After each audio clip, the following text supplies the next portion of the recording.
Hello, everyone, and welcome back to episode 2 of Lords of Sin. Here on Go Buff Yourself and Thousand Faces TTRPG, I am joined once again by 6 incredibly talented individuals, performers, storytellers, and friends. Let's go around and meet everybody. First, we have Cory playing Shin. How you guys doing? And my name is Cory J. Phillips, and I'll be playing Shin. Second, we have Danny playing Valkerie. Hey, I'm Danielle Phillips, and I'm going to be playing Valkerie. Number 3 in our roster, Mav playing Korrin. Hey everyone, it's your favorite black guy on the internet here. I'm a little bit under the weather, but I'm here in spirit and I'm going to give it my all. And we appreciate you for it. Matty will be playing Kalista. Hello everyone, I'm Matty and I'm so excited for this game. Kalista's creation, Jaeger, will be played by Aaron. What's up? I'm Aaron, playing Jaeger. See what's up. And last but not least, we have Mallow playing Lorwryn. Good evening, everyone. And I am Ethan. As always, I will be your dungeon master. There are content warnings for tonight's episode. Please look in the description. But tonight's episode may feature graphic depictions of violence, sexual themes, gaslighting, manipulation. Please check out the content warnings and the particular timestamps in the description so that you can find those. If you need to skip, it's totally fine. Totally get it. This is an 18-plus game, and definitely the darkest we have ever told here on Go Buff Yourself. So, I think that's it for the introductions. So let's go ahead and run that intro scene so that we can start episode 2 of Lords of Sin.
Today, the Queen summons the Crown's Council. Today, Yvvor holds its breath. Some of you may have been here in Highgale for some time.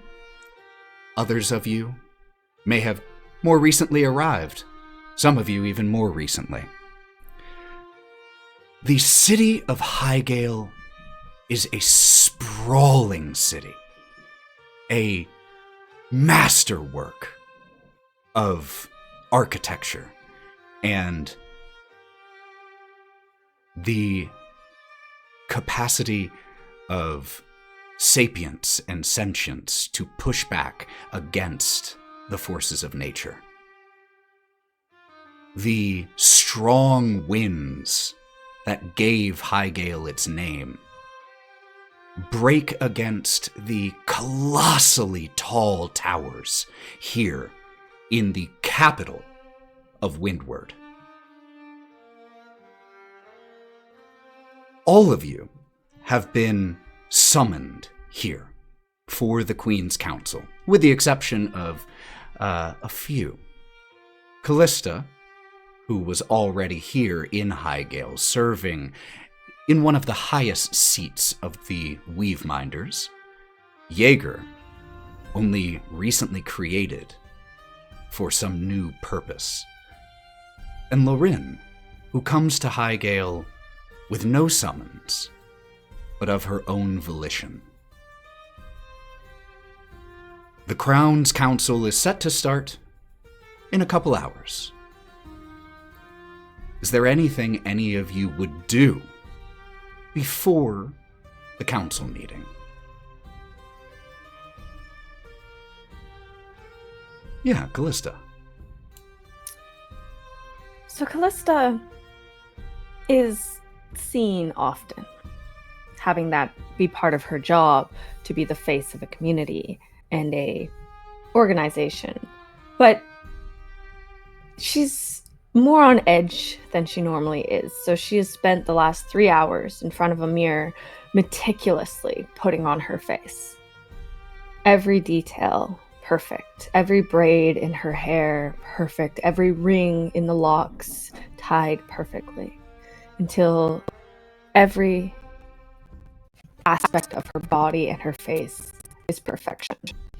Perfectly mirrored makeup, perfectly done everything. She's even done her runes in a way that they will sit matching. So one side matches the other side perfectly. And she's avoiding anything on her face for the day. And she's actually wearing something that's all the way up to roller to hide most of them. She is impeccable. Absolute precision in your dress, your makeup, how you are going to present yourself to the world as soon as you step out of your chambers is an orchestrated affair for you. You look stressed. In your window sits Shin. As she buttons up the last few buttons of her top, actually covering herself, she turns slowly, not shaken at all. Shin. Long It's been time. some time. I know. You haven't aged a day. I have found all of the aging you should have done. Are you going to stand out there or come on in? This is a nice breeze and a nice view. No, Can't enjoy vintage. I would love a vintage. I do want to say... and I want you to continue, but because you said it's a nice view, I just want to let you know, the tower that you're in, that Kalista's rooms are in, and that you have flown up to find her, is not the highest tower in High-Gale. That distinction goes to the Queen's Spire. But not being the tallest tower in High-Gale still gives the home of the Weaveminders the privilege of being taller than almost any other building outside of High-Gale. You are probably about 300 or 200 meters above the ground at this point. So about 60 stories just to find Kalista's chambers. Please continue. I will say I had to try a couple of windows before I found yours. As seven of your colleagues are upset. They deserve that anyway. She will go to the window and unlatch it and push the window almost violently outwards, just in an attempt to knock Shin off guard. And all he does is just kind of like a leaf in the wind, whips around it, swirls of it, and then lands gently on the windowsill. You seem stressed, darling. Have you come to relieve that stress? Oh, that is. He turns beet red, like, and then falls out of the window. Falls like, probably 20 feet, and then just puts his feet gently on the wall. He's beet red and like, sorry, that caught me off guard. I've been in the wilderness for quite some time. The last flirtation that ever happened to me was from a squirrel, and it was just because I had nuts. And he walks back up and then sits himself back in the windowsill. I would more prefer the vintage. I can't say I'm not disappointed. She will go to the far side of her room, open up a lightly, almost powdered glass. Don't know why I put a T on there. And open up the cabinet and pull out a very old bottle of red wine and 2 glasses, and portion a generous glass of wine and herself, just a smidge. That sort of occasion. I assume you have felt it too. Everything is feeling a little darker, in a way. And it's getting darker. The 6 approach, most likely. The 7. 7.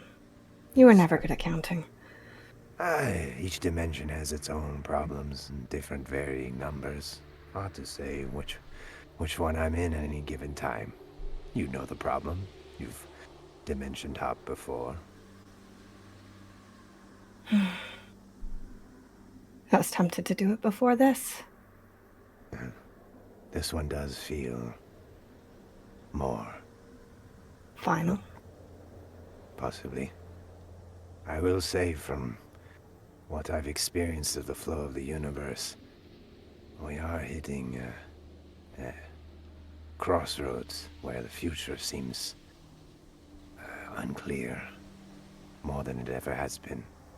Cloudy swirls around beyond this, 3 hours from now. You've seen it too, then. I've been shown it, not like you. I do not have the powers you do. I've just been shown. I don't know, you have your own powers. It feels... I don't want to say dark so much as an impending dread. I can feel it in my chest when I wake up. So... With as tight as you have that dress, I'm surprised you can feel anything. You can loosen it for me. Offer's still out there. He falls out of the window again. Shin, could you make me a charisma saving throw? I hope that's this button. Oh yeah, I need to pull up everyone's sheets. Wait, is that the same? Yeah, that's so 16. 16? Yeah. How do I have a +7 to charisma? How does that work? Is it just my level? Oh, I guess, yeah. 16. With a 16, I will say, I'm not sure if this is a usual or unusual thing for you, Shin, but when Kalista says, you could loosen it for me, there is a strong tug of temptation. And you catch your eyes looking at her hungrily. And I think it's that realization that causes you to performatively fall once again, to both snap yourself out of that and to conceal anything that Kalista might have also seen.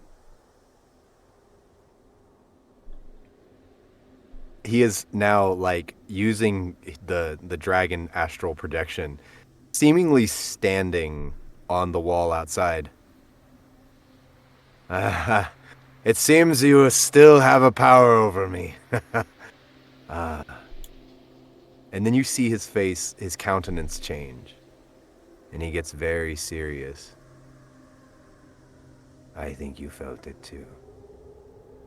This I is did. far more than I expected. Kalista will lean out the window and offer a hand to Shin. And he'll look at you, half smile, and then just release and falls the rest of the 200 meters. As Shin falls away from your window, Kalista, could you make me a charisma saving throw? Yeah?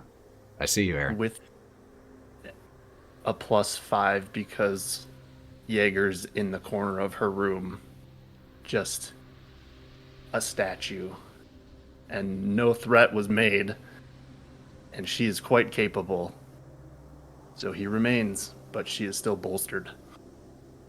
Love it. Even with your +5, it's only a 9. Damn. I have a 0 on my charisma. You watch Shin drop, fall, and leave. And disappointing. And as you turn and you look at yourself in the mirror once more, you turn your face and you look at your makeup. It's not perfect. And you grab a rag and you just wipe it all off and start entirely over. And she goes beyond just the makeup. She changes out of her dress and she finds something a little bit more exposing. She feels almost as if she's getting old. And it's something that, as an elf, she has never felt. But as she's looking in her mirror, she swears she can see what once was, sorry for the word choices, what once was perky and perfect seemed to sag, seemed to gray.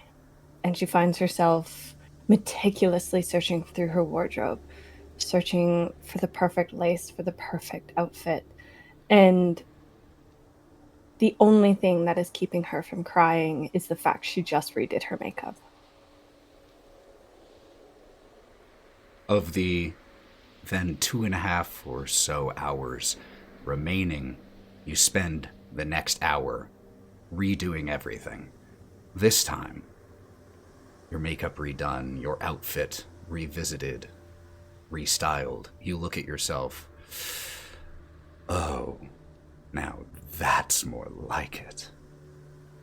And we see Kalista just for a second, and again, I don't know if this is out of character for you, but we see Kalista just revel in herself for a moment.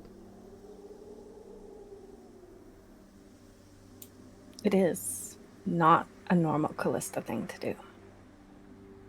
She likes to display herself, but she has never been one to sell herself. And there's a slight difference in what she is doing in the first look compared to the look she has now.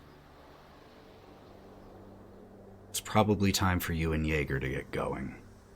The Queen's Spire is a short walk from here, and you know that the council chambers that the Crown's Council will be held in, were you to climb the stairs, you're not, it would take you about close to an hour of straight stair climbing. Fortunately, the Queen's Spire, thanks to the Weaveminders, has several very functional elevators, and with Jaeger along with you, that's probably the only way you would get up there. But as you look at yourself, and you turn and you look at the statue-still Jaeger, it's time to go. Jaeger, let's go. And she will lead him out the door towards one of the magical elevators to make her way out. And as we leave, he follows in a protective stance the whole way. But as she turned initially, he looks towards the window that Shin fell out of and closes it securely and follows. As we watch the two of you head towards the elevator in the Tower of the Weaveminders, we do hear a few snippets of conversation from other Weaveminders. No, he was outside of my window, I swear. He knocked on it, saw me, and then he just flew off. Is there anything anyone else would be doing before the meeting? I am certainly going to be looking for an answer from Lorwryn, but is there anything from anyone else? Korrin? Or, yeah, Korrin first, and then we'll see if Val.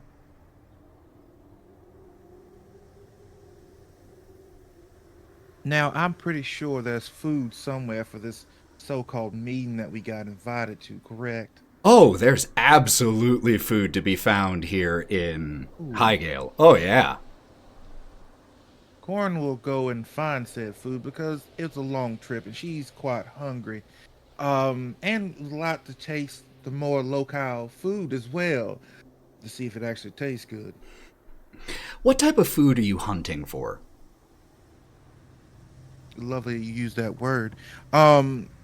Meats, delectables, and just savory meat. And vegetables. You go looking for a shop.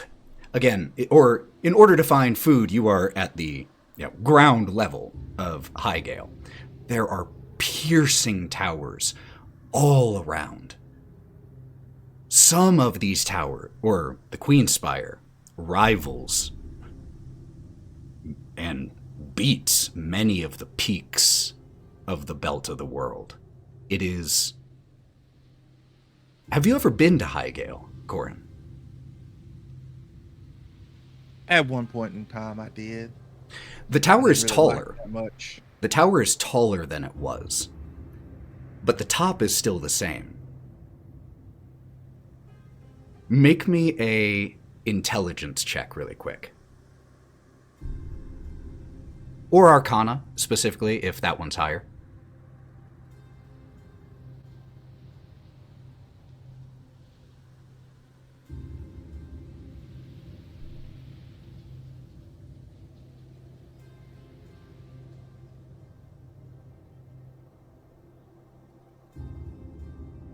A 5? 5. No idea how they accomplished that, but that tower is, when you were here, probably 10 years ago, what is now about a 900 meter tall tower, it's probably about 100 meters taller than it was the last time you were here, but the top looks exactly the same. Huh. Well, and you know those rich folks, they always got money to do whatever they can with that. Anyway. You find a shop here on the ground level. Highgale is a incredible city, but you also know that the best food is not usually found at the fancy places, so you go looking for holes in the wall, carts, things like that. Eventually you find a small family-run little shop that seems to be run by a family of dwarves. The thing that catches your attention as you walk in here and you're looking at their menu is that the prices here have been relatively recently scratched over and are drastically higher. What was previously on there for 3 silver is now 2 gold. You can see the previous prices still under the X and the newly written prices right next to them. And the gentleman working the counter, when you walk in, like a apron on, wipes his hands. Hello, anything I can get for you? And Korrin, well, hi there. My name's Korrin. How are you? Another beautiful day in Queen's country. Oh, I bet it is. Well, hey, I'm sort of I'm visiting town, and I always love to find some of the best places to eat. That's my first stop whenever I come in. I don't like to eat at those fancy places. I look for like mom and pop places and places like yours because I know that's where the real. I'm a cook myself, so I know that's where the real food, the taste and flavor come from there. Well, when you're right, you're right. You came to the right place if you're looking for good food. Well, if you're new here, I recommend the pork sandwich to anyone. That's one of the house specialties. Oh. 3 gold. The menu says. Wow, that's not a issue, but do you guys have like really special ingredients or something like that? Now, money's no issue. Don't get it wrong, but I see that you went up on your prices there. Supply. There's been an issue with livestock recently. We don't have quite as many in the stores as we would normally at this time of year around Highgale, so prices are up, supply is low. But I still make sure I get top tier ingredients even when they're difficult to find, so I promise that gold is worth it. And the queen doesn't provide for her people? You think? Queen Meleth always provides for her people, but she can't make livestock appear out of nowhere. The Queen has opened the larders best she can, but even so, providing fresh meat to a local sandwich shop isn't exactly her highest priority, I'm sure. Oh, probably not. Might be that giant castle out front. Here you go. I'm going to give you 10 gold as such for your highest. No, I can count. That's not a problem. But it's because of your hospitality. I'm going to give you a tip. So there you go. I'm going to take one of those sandwiches, please. Hold on one sec. Whew. You pass over 10 gold. Huge tip. And as you slide the 10 gold pieces over, there is a moment where the dwarf's eyes flash radiant gold. And then he kind of shakes his head. No, that's too much. You don't need to give a tip like that. Wait until at least you've tried it to see if it's worth it. No, it's fine. I believe you, and I honestly think that when you give quality service, you should be paid for it, and slides it back. As you slide it back the second time, he almost, it seems like unbeknownst to him at that point, reaches forward and like snaps the gold up into his hands, clutching it to his chest, and then sort of comes to himself. Oh, well, thank you. I'll go get your sandwich. Toasted? Please. Thank you.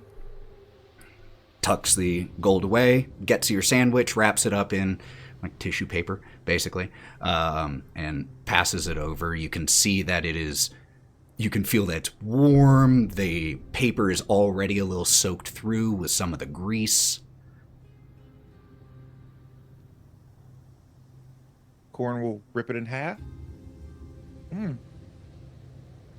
Probably not quite as good as you might have done, but pretty damn good sandwich. So? Well, it is quite delicious. Thank you. I'm glad to hear that. Is there anything else I can get for you today? Oh, well, I just want you to have a wonderful day and keep up the good work. And, you just keep working on those recipes and just do as much as you can with them, okay? This was delicious. Will do. Absolutely. Oh, and how can I help you? While you've been having this conversation, a human has walked in and is looking up at the menu. 3 gold. Can't afford that. Sorry. Yeah. Turns and walks out. Wait, excuse me. Are you hungry? I am, yeah. come on up. Pick something, anything you want. Go ahead. Seems almost beside themselves and rushes up to the counter and looks up at the menu. Oh, I'll have one of those, please. And points up at one of the items. All right, coming right up. Grabs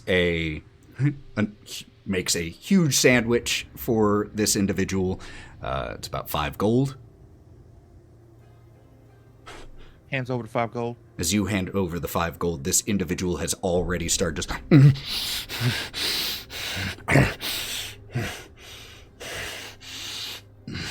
just is not waiting, is not leaving, is not sitting down. Just the second it is handed over is devouring this like 10-inch long like hoagie style sandwich and is just inhaling it.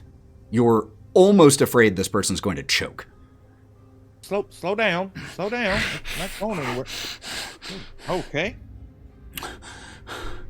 Finishes it and just again begins looking up at the menu hungrily.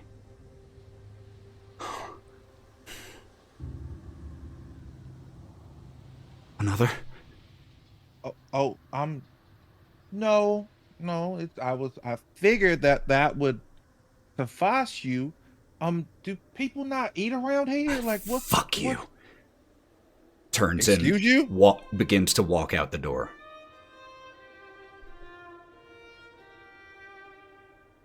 Huh. Well, oh. I'm sorry Well, about that. People are in testy moods these days. I could see that. Yeah. Well, do you guys have like are there not any like food kitchens around here that like can help people? Well, there are. For those who can't get food, the Queen does provide best she can. But, you know, kind of like gestures with his chin towards the door. Not saying you did anything wrong, but there are some people who, you know, they act like they can't afford food, but they just choose not to. Yeah, trying to get a easy meal out of suckers.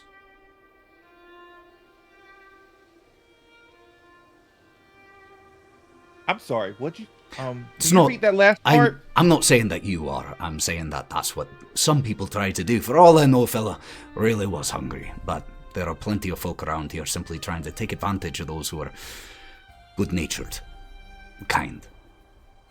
Oh, I see. I like that answer better. I like that one better. Phrasing makes a difference. I apologize. No offense intended, It certainly. does. No offense intended. It does. It's fine. I understand. But once again, your shop's lovely. Thank you. And yeah. And I'm gonna go. I have to meet the Queen apparently for some reason, but I just want to come around and say hi. Yeah, something. It's not important, but I always like coming into town and seeing all the shops. But you have a wonderful day. You have a blessed one. All right. And you. Queen's blessing go with you as well. Yeah, sure. Yeah, thank you. And as Korrin leaves, she takes her hand off the counter, and you see where her claws dug into the counter and left indentions when the guy called her out of her name. As we see you step back out of the shop, back outside,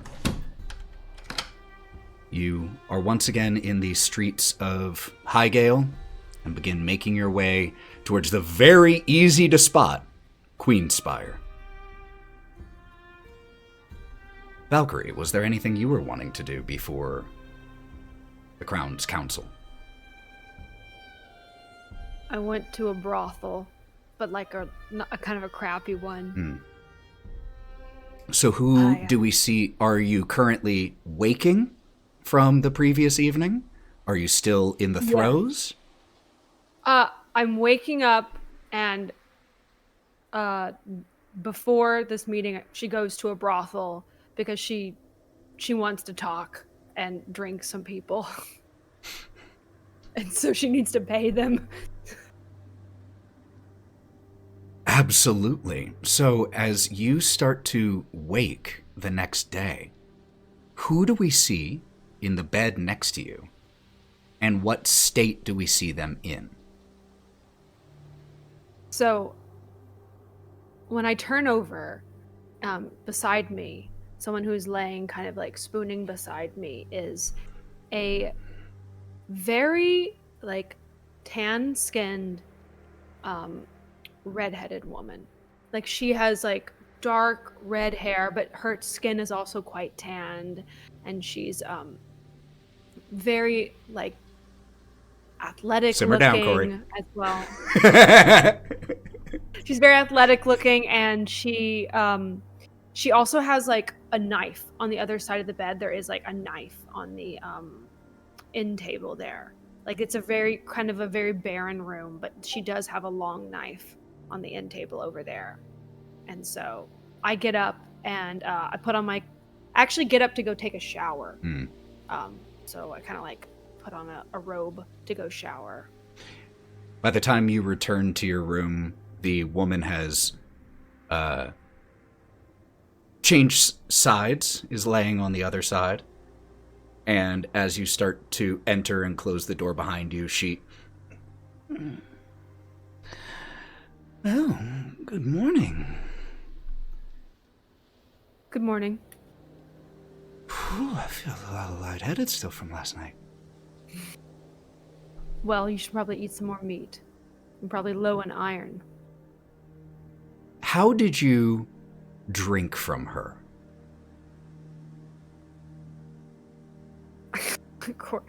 I actually don't like drinking from their neck because that shows off so much that they've had someone drink from them. And I find it to be quite rude for them to go around and expect to work when they could see it right there. So, one of the more ideal places is right here because around the their ribs arm covers it quite a bit.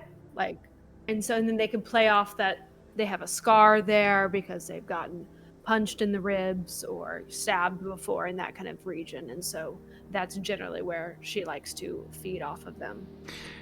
And as she stands to dress herself, she has to stabilize herself on the bedside table for a second.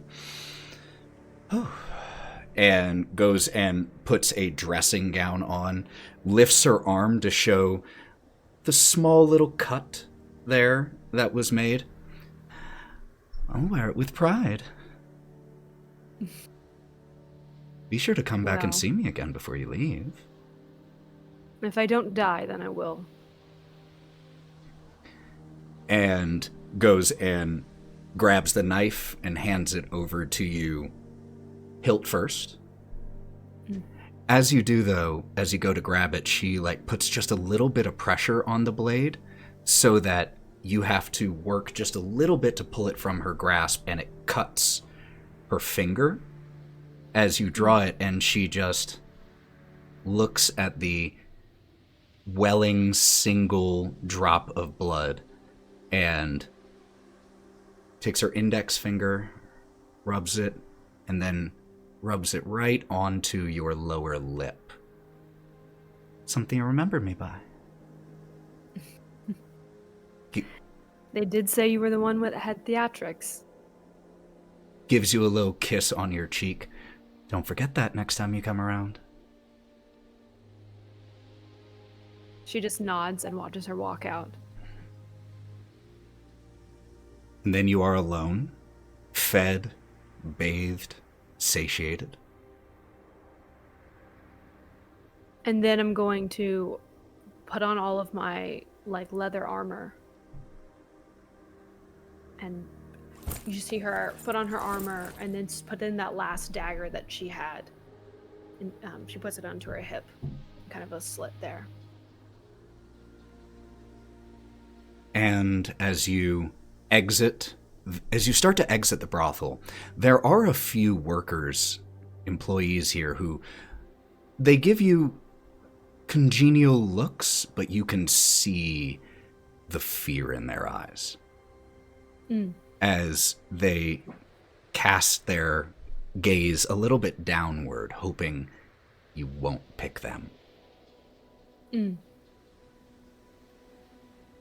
As you... I just walk out. Yeah, I just walk out and I glance at them, but I don't linger on them because I can tell that they are scared of me. You step back outside into the streets and alleys of Highgale, the wind whipping through the road here, pushing your cloak back a little, your hair blowing in the wind. And you see that incredibly high tower. Not that heights have any impact on you after living in the grasp for a century and a half. But it is an impressive sight anyway. And I don't think you're looking forward to climbing that. I will be using the elevator.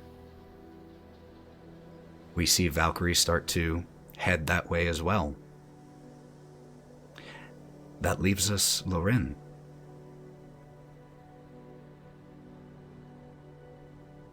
She has made her way throughout the city, trying to blend in and stay in the shadows as much as she possibly can.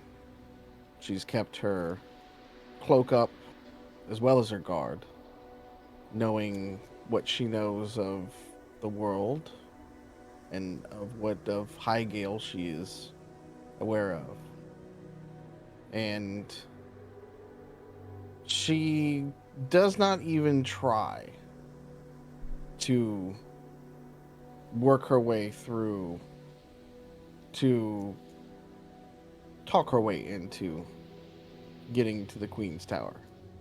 This is a mission that she is on. She is very focused in her way. And so she is not letting petty guards or anybody like that get in her way. And so she will go through back alleys, through other ways and means to get close enough to it. And then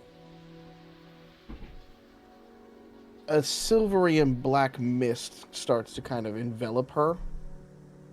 And she starts to sort of weave her way through the tower, trying to dodge guards, mages, anybody that would alert the authorities and things like that as she starts to make her way up this tower. As you enter the Queen's Spire, the going at first very easy. Hold on one sec.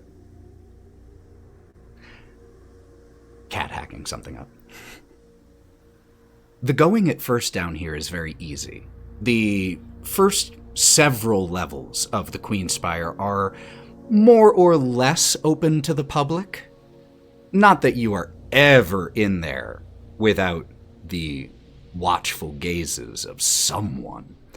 But the first, traversing the first several floors is quite easy. The Queen's Spire has a series of elevators. Think about it like those very tall skyscrapers that have, the elevators that go up to the main levels, but then you have to get up to a certain level, go find this other elevator to get up the next batch. So the first elevator, very easy to get on. The second elevator, though, which even after just going up the first, you're already 20 stories up.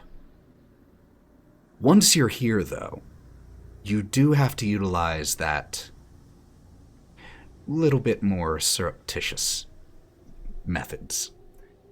And with this silvery smoke that we see around you, we watch as a couple of guards start to look your way just as you become invisible to their sight, and they just keep walking past you. When you do reach, though, the doors and find the doors that lead to the next series of elevators, it is guarded by 2 guards on each side.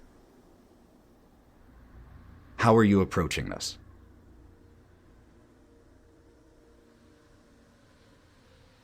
She will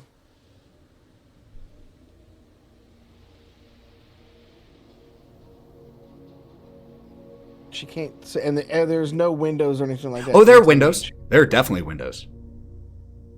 That she can see from when she gets off the elevator? Yeah, 100%.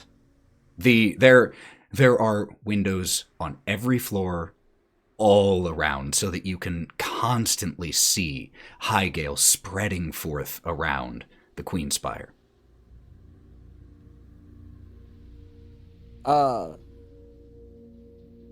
She's not ready to make herself known just yet. And so she will actually Misty Step outside. If there's a ledge or something like that that she could Batman herself basically onto. And hide out that way. To where it's a little bit easier for her to actually see when the Queen or whoever in this council is going to be there. Okay, so I just want to make sure I understand. So you're here on the 20th floor, and as you locate where this elevator is, you find a nearby window. Misty Step yourself outside. The wind out here is incredibly strong because you're 20 stories up. But you stand here and you look back through the window. You have a good view of that door.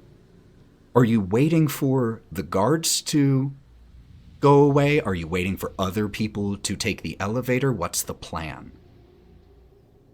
Can I see before I go outside, can I see the top of the elevator? Oh, is it like a glass elevator kind of thing? No, or is you can't see the top. No, it's a closed style elevator in here. Gotcha. Then yes, I will wait for somebody to actually take the elevator. Okay, love that. And that will be my time to jump in. Absolutely. So you have to wait a little bit because, like you said, you didn't waste any time getting here. So you're a little early. So you wait out here probably for about 20, 30 minutes just watching the city of High-Gale in front of you. And you can see that the forest surrounding High-Gale stretches long around the large walls that you can see from this particular vantage point. But eventually, you wait, and you see a collection of 6 elves approach the elevator. They speak with the guards, very briefly, who just give a nod. One of them pushes a button, and the large doors open. She will look... If she looks up in the sky as this is happening, does she see the 7 celestial bodies? Absolutely. She will just mutter under her voice, "Soon." And then she will turn back, and the banshee cloud will come around her. And when she appears again, she should be in the elevator with these elves.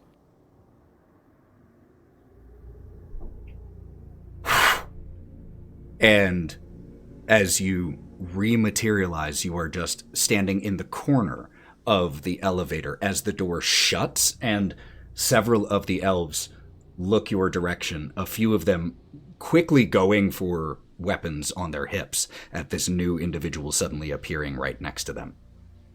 She will put up a hand, just as a I mean no harm. I am also here to speak with the Queen.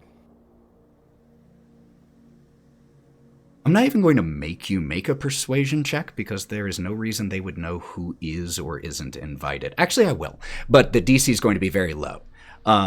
Could you make me a persuasion check? The DC here, because they have no idea who all is invited, is just going to be 11, just to make sure that you don't set off any huge alarm bells in their heads.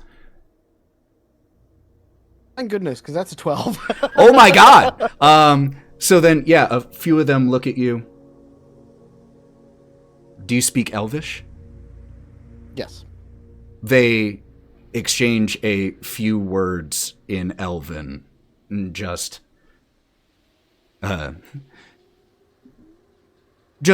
clarifying with one another basically whether they believe you. And then those who had gone for their weapons just relax a little bit, though they give you your side of the elevator. Yeah, I'm assuming these are more high elves? Yes. Okay. Yes, these are not drow.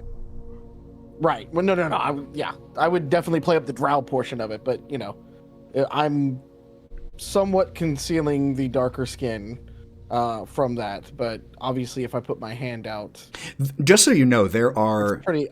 isn't like a cultural bias or anything against drow. Drow exist. Drow are part of the rare. They are part of the peoples of Yvvor, so that wouldn't set off any alarm bells in their heads. But I thought the giant pendant towards Lolth might, that part might. That might mess them up a little bit. Yeah, but just being a drow per se won't set off any alarms. And as one of them just catches a glance of your longer ears, a few of them do give you small, not full bows, just like a nod of the head in recognition of one of their own. She will bow back. And as she's kind of looking to them, as the elevator's sort of going up, she will just start up sort of conversation with them for a moment, and she will look at them and recognition that they are wise, or at least presenting that they are wise. We'll look at them and you know what is coming. That is why we are all here. No? We know that something is coming. What it is, that remains to be seen. Do you know? I have foreseen many things. None of it is good.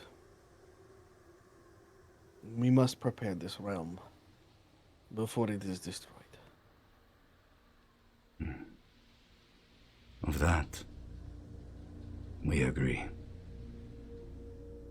And she'll just give a little nod back. I do not suppose I can convince you to tell us what you know now. What you have seen. Soon. What I know, I will share soon. I will share soon. When we are all in the chambers. I promise. You have my word. As a member of a very long-lived species for which minutes and hours and days are meaningless measurements, the elf simply nods in acceptance. And you will continue to ride this elevator in silence. Let's take a quick little break so that people can go to the bathroom and all of that, because we're going to pick up in the council. Hell of an intro to this episode, y'all. Damn! I fought every temptation to be outside on the tower with you. Be like, hey. You know what? I would have been totally okay with it too, but I respect the fighting of the temptation. Yeah.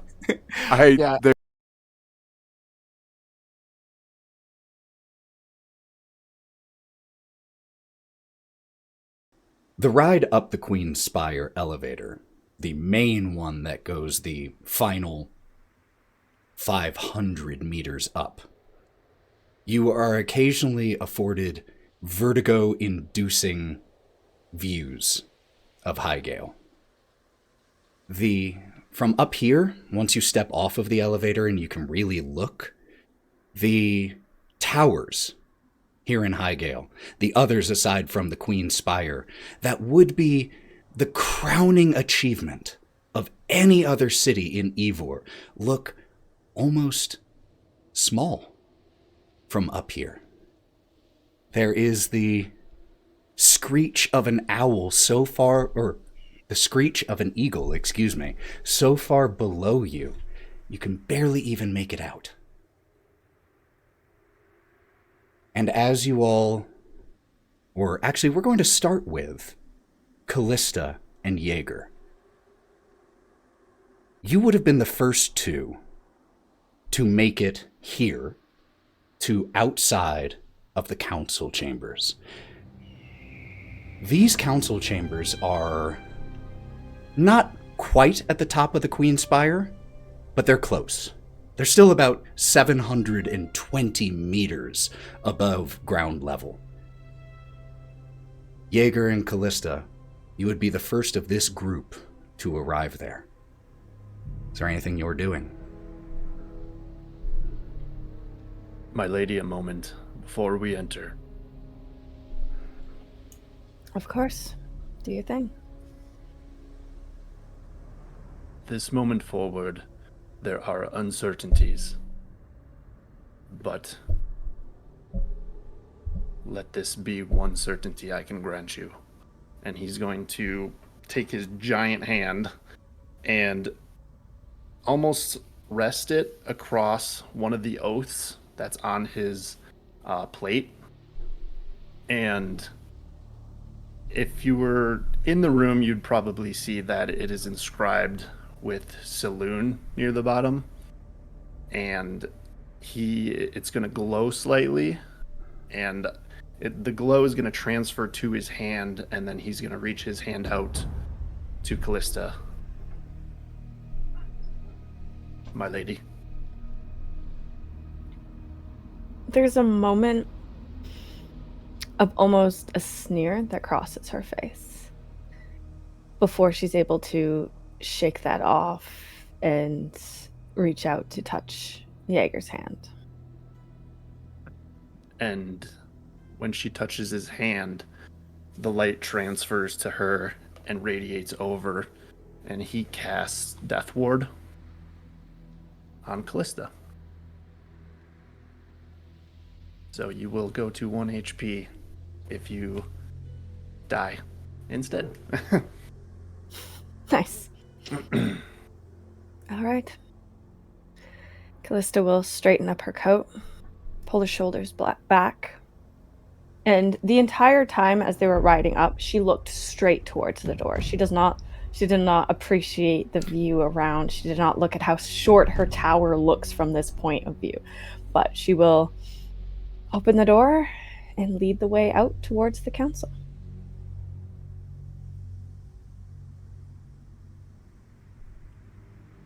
As you enter the council chamber, like I said, you're some of the first to arrive.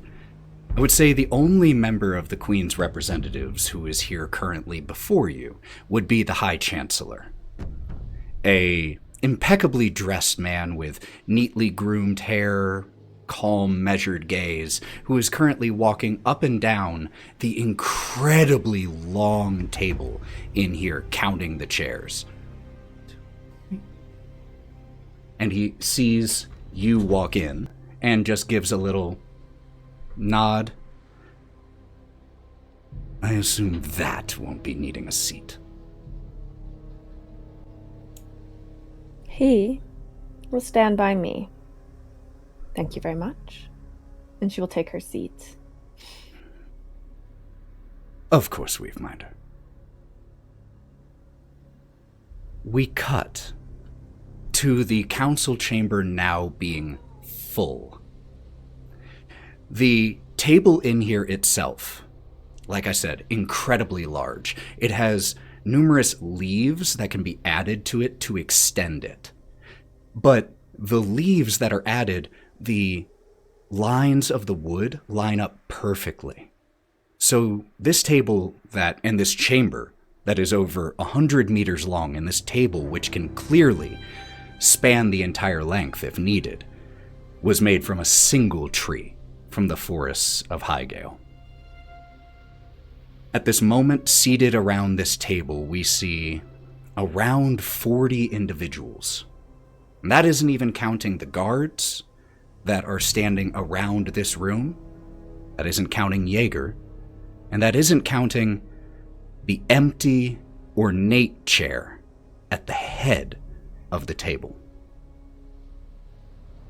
There are several delegations here represented. There are the representatives of the Queen, Kalista being one of those, representing the Weaveminders. There are representatives of the religious bodies here in Highgale. governors loyal to the queendom, representatives from Thaval-Ahim, Scalded, and Vasami. And there are 2 scribes that are seated at the end of the table taking minutes. As the meeting is about to come to order, is there anything that anyone is doing in this moment? Yeah, Korrin?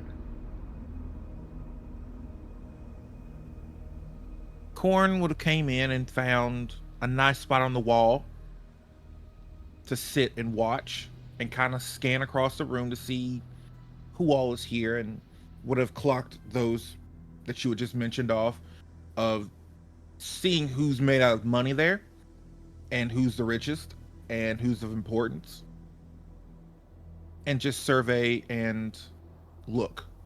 She notates the big metal man. And just kind of surveys the room until she sees Shin.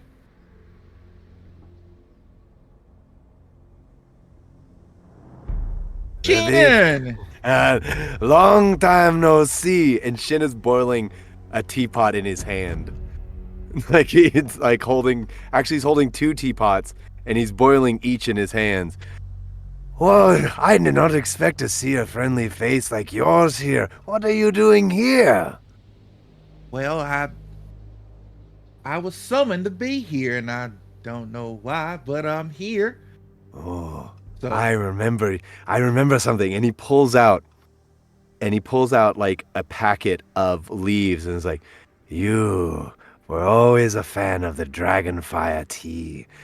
Very spicy, very big flavor, and I assume this city's not much for tea. So, and he like very quickly brews you a cup of dragon spice tea and hands it to you. This was always you and your husband's favorite. oh, and Grin says hello. You know what? I didn't know you were going to be here, but me and Grin were just talking about you the other day too. Oh, I You need missed to that come by and man. visit. I knew I need to spar with him again. I need to spar with you. Though I will say my back still hurts from the last time. Maybe going a little easier on me during practice would be beneficial to my aging body. Well, if I did that, and I wouldn't be Cory now, would I? Are you Fair, really fair. learning anything if I take it easy on you? I cannot argue with the logic. And like you notice that while he's talking with you, 40 cups are now being poured with tea, and he's just pouring tea into 40 different cups. Oh, Is it? You look Yes. over and you see a well-dressed human who has a piece of paper on a clipboard, a writing utensil, and he looks at the 2 of you. Shin and Korrin, yes, am I correct? that would be me. Many of us here are known to each other, but to many, you all are not. Would you all prefer to make your own introductions at the council meeting, or would you prefer I introduce you? Is there an option where I don't get introduced at all? Formalities do dictate. Then you may have the honor. I will serve tea. And like starts passing out teacups into all the chairs. You royals do love doing announcements, don't you? We do love our traditions, yes. And you, Korrin, would you prefer to make your own introductions, or would you prefer I introduce you? You know, I'm not known to talk about myself a lot nowadays. You can do whatever you need to, all right? Very well. You seem like you love doing it, so I'm gonna let you do it, all right? I live to serve. Makes a note, looks over, and you watch as they start to approach a dark-clothed individual, and the High Chancellor walks over to you, Valkerie. Good afternoon. I am High Chancellor of her Queen. Would I be correct in guessing that you are Valkerie of the Clawbound? Yes, that's me. Would you prefer to introduce yourself at the meeting, or should I make your introductions? And are you doing this like for everyone, or is this like? Yes, everyone is introduced. Proper procedure before a meeting to make sure that we all know each other. Are you introducing everyone, or is this like a popcorn type situation? I'm just curious. It does typically fall to me to make introductions, but you being one of a few here who are of a special ilk, I wanted to afford you the opportunity to introduce yourself if you would prefer. No, I'll let you do it. You seem... Very well. I want you to feel important and like you have a good, I don't want to take that from you. I would never take that from you. Thank you. I see your manners have not improved over the centuries, Valkerie. Shin, you're still alive? It's been a long time since we committed war crimes together. That's unfortunate. The High Chancellor looks around the room, makes a note, and Lorwryn, you watch his eyes fall on you, go back to his notes, fall on you again with a cocked eyebrow, back to his notes, and then walks over to you. Begging your pardon, I in no way wish to be impertinent, but were you on the list? It was not aware that a list was needed to speak, as she looks around at so many people in the chambers. This is the Crown's Council, invitation only. There are public hearings for those who wish to have their concerns heard by the Queen, held twice a week. She just smiles at him and goes, "If you would like to live past tomorrow, then you will let me speak. And let me listen." Make a persuasion check for me.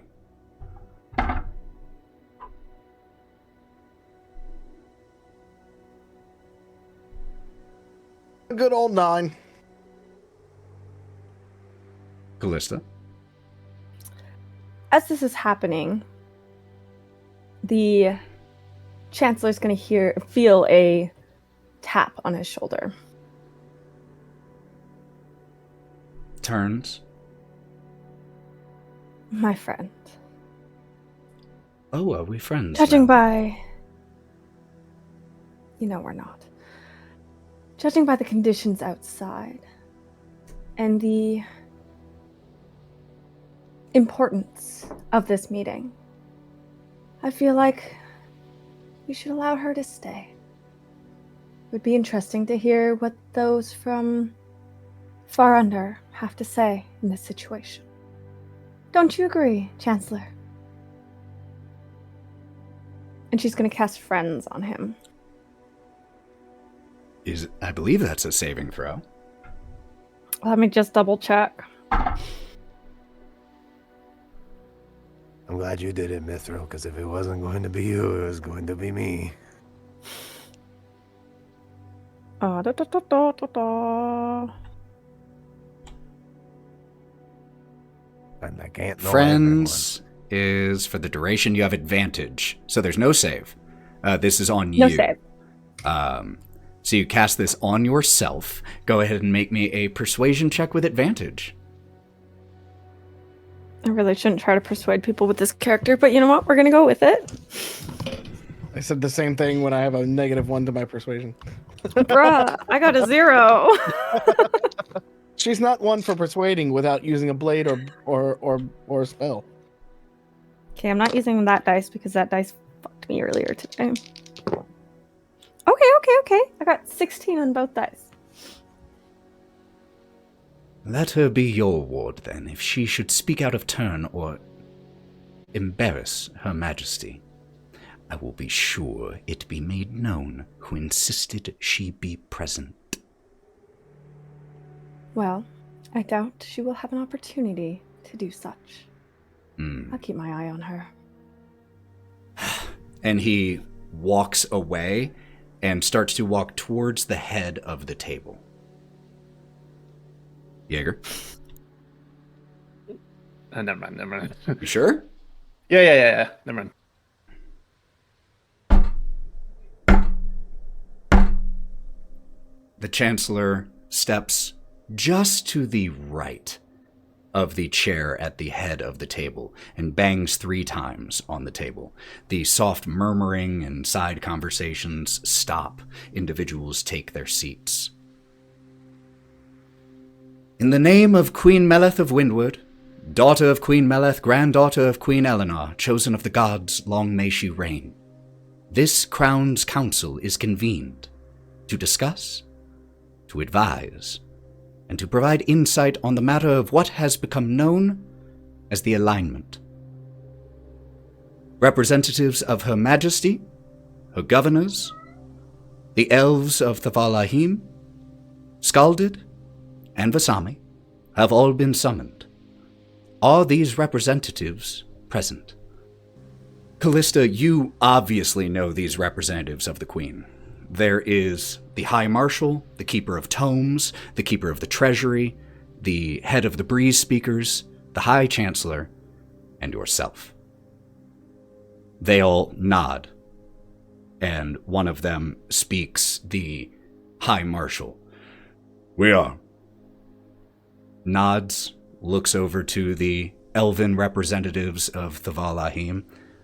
We are. The delegation of Scalded is made of 2 humans, 2 Goliaths, and a goblin. We are. And the Vasami delegation, a 3 keen lizard folk and a human. We are.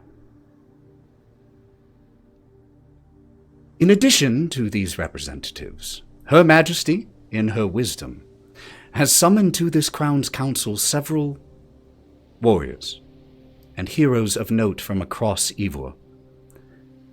They have sworn eternal loyalty to no government, no country, no city, and will therefore act as unbiased voices of experience in this Crown's Council.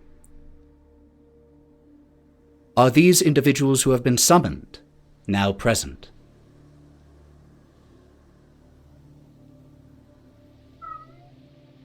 Shin stands and bows like a very low bow, then sits back down. Shin of the Sky Fist. There are a few in here who look towards you and whisper towards each other, your name clearly carrying with it recognition.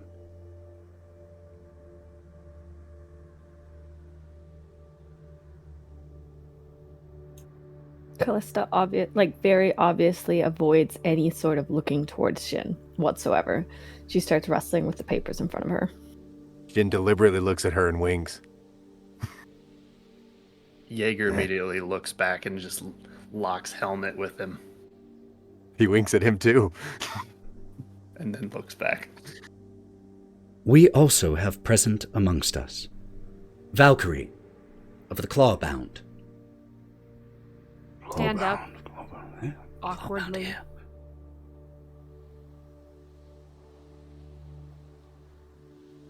Korrin. Oh, and you watch as he starts to look a little embarrassed. Korrin, I did not write down your last name.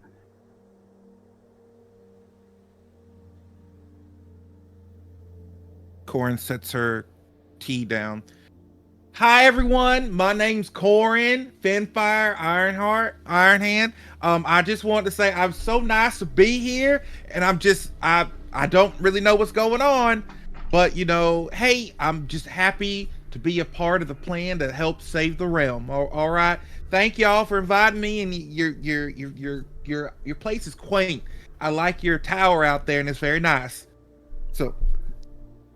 It gets awkwardly silent for like a half beat, and then you hear Shin sort of at his point of the table. As you laugh, Shin, a few others start to laugh as well. It's like a genuine, like, he's looking at Korrin with all of the pride and love that, like, just like you he's like, I'm glad you're here type. As the High Chancellor nods to you and you, Korrin, retake your seat. Well, I believe we should... Who's she? One of the representatives of the Scalded, one of the Goliaths, points towards you, Lorwryn. Who are you? She will step up and remove her head and her scowl, and she'll look up. And she goes, I am Lady Lorwryn Liana Tall. Hmm. It is a pleasure to meet all of you. Hmm. Even if it is in unfortunate times. With introductions completed, we turn to the matter at hand. All of you are aware of what has become known as the alignment. Yes? Nods of ascension. Ever since their appearance, there have been strange reports from across Yvvor. If any of you have any such reports to present now, do so. The governor of Trist, a dignified silver-haired man in tailored attire with a stern gaze and a meticulously groomed beard, he exudes authority. He... Earlier this month, our town has become unsafe. Common thievery has become even more common. I fear that if things continue the way that they have been, my citizens will have few hands remaining amongst them. Over 100 we had to take in a single day.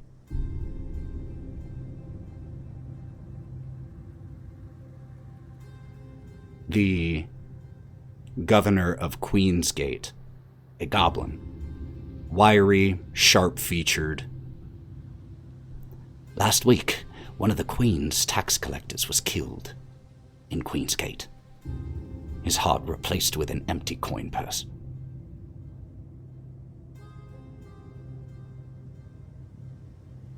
I'm sure we don't need further examples. All of you have seen it and felt it. What we have to decide now is not to rehash what has already happened, but what the Queendom, what Yvvor will do.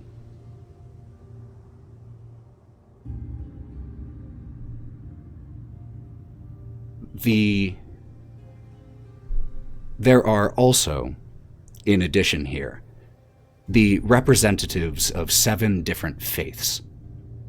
The same 7 priests, Kalista, who were present and blessed the creation of Jaeger, including your sister, Saren.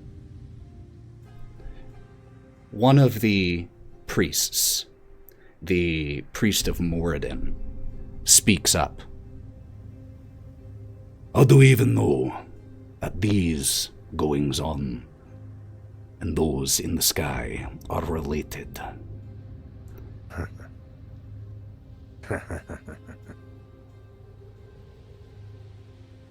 You have something to say, then? It is always an... how do I put it? It is always... I always found it odd how quickly men of faith are willing to ignore what is right in front of them, always seeming the quickest to deny what is logical.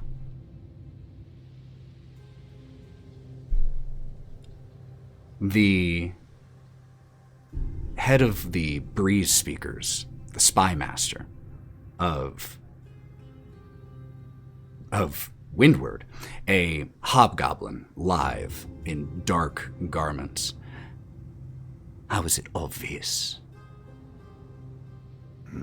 that stars have any impact on us here. He looks over. He looks over at the entire table and is like, really? The appearance of 7 stars, 7 sins, and sins rise in the cities. I felt it myself just today. A monk succumbing to lust. Had to throw myself out of a window. You don't find that the easiest. A river follows the path, and the easiest path is where water flows, and thus logic is the same. The most logical conclusion, the easiest path that water can trickle down, is that the appearance of these stars seems to coincide with the rise in crime, violence, and sin. Takes no man of education to see the correlation. I see your hands. 1 second. The High Chancellor. We are not here to deny the obvious causation. We are here to prepare for it. All of you from here in Highgale know of the food shortage. Livestock gone missing, stocks emptied, people starving.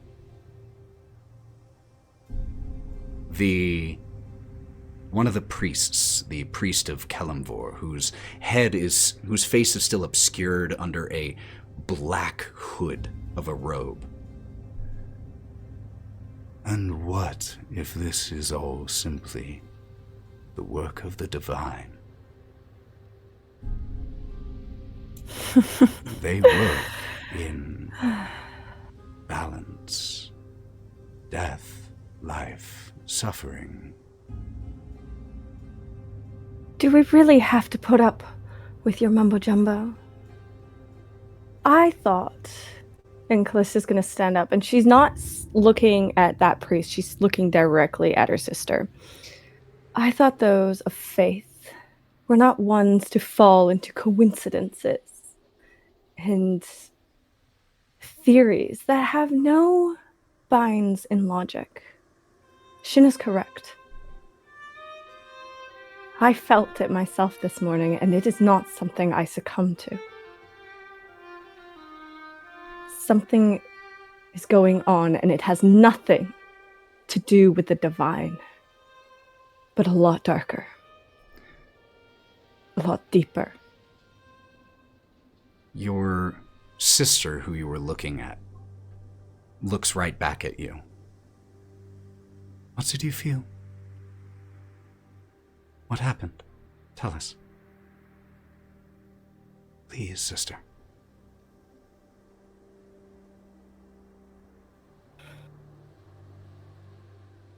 I felt myself...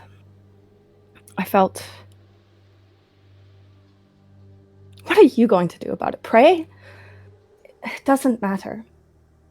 I felt something dark come over me that I have not felt since I have ascended to this point. Something primal.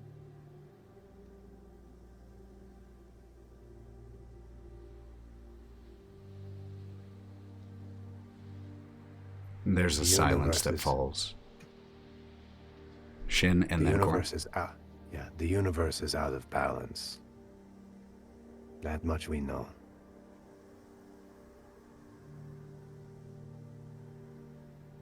Now, I may not have felt it myself, but I witnessed it today before I got here.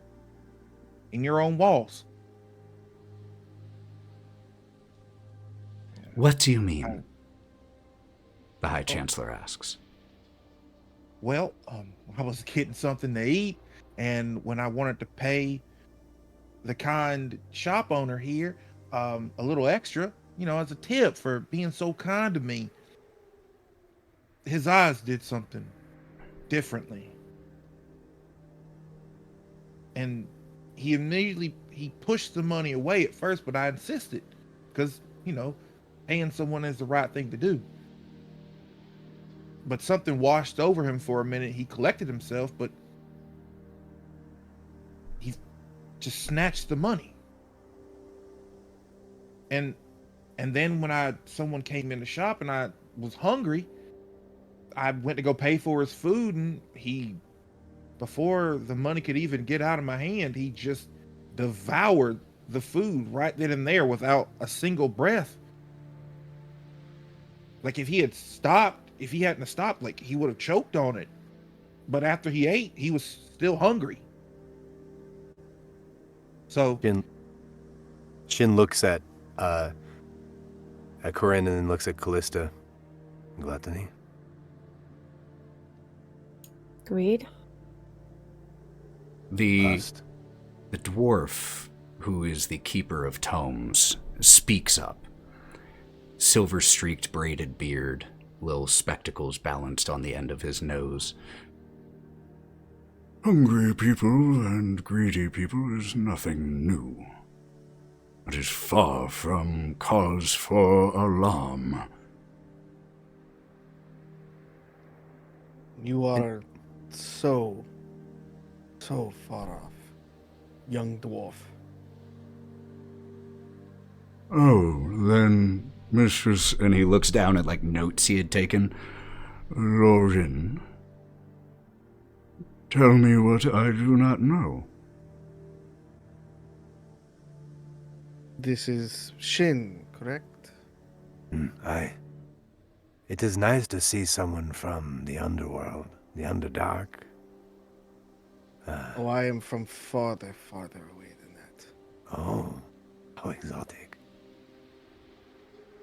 Winks. She will walk up and just stand over the table as she continues. I have seen what is coming for your world. My colleagues here, for better or worse, are on the right track. 7 celestial bodies is giving it too much of divine. What you are looking for is something more below. The They are coming for your world. All of it. High Marshal, with his piercing eyes, clad in polished military regalia, looks at you down the table. Now is not the time for riddles. Speak what you know. 7 devils from another dimension and another time, long before even the creation of this world, are coming for you. How are They will not stop. How are they breaking the barrier? That I do not know. Should not I be wish I knew. possible. It should not. But the devils, demons, they have ways. But they are coming. And the closer that they get, the more influence they will have among you and your people. As she looks around to each and every single one of these representatives from around Yvvor. Shin looks quickly at Kalista.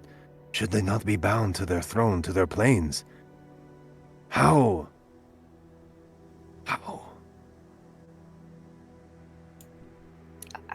I don't know. My research is only so limited in planar magic. I stepped away from it a long time ago, but it doesn't seem possible.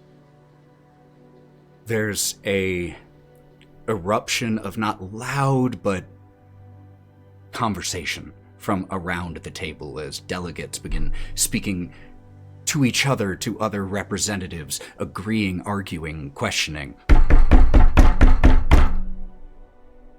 The High Chancellor brings order back once again.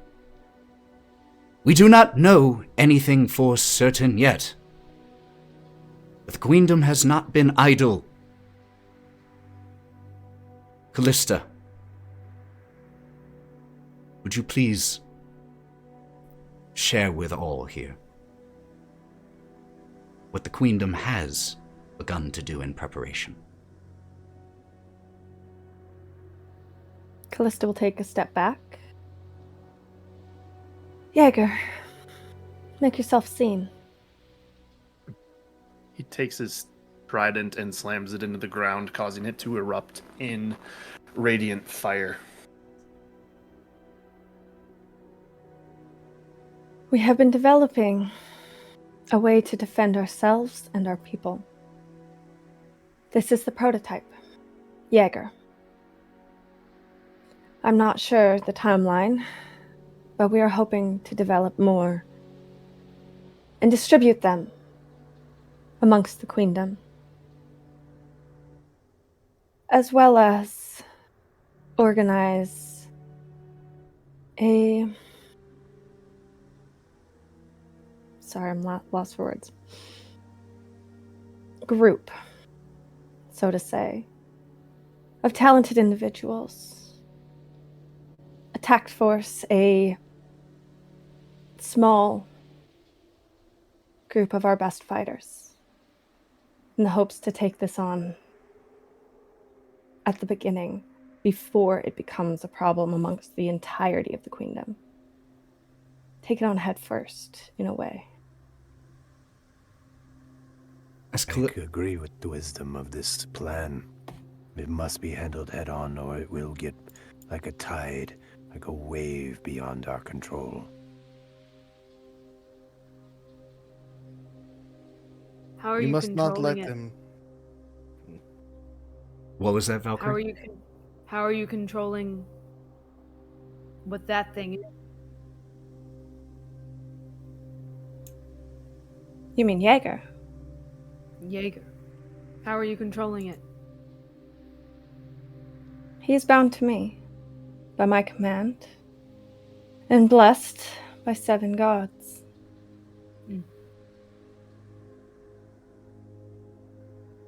Just He wanted has to make his sure. orders. I wanted to make sure he couldn't turn. Because what are we going to do if he falls into the hands of the greedy, the lustful, the envious?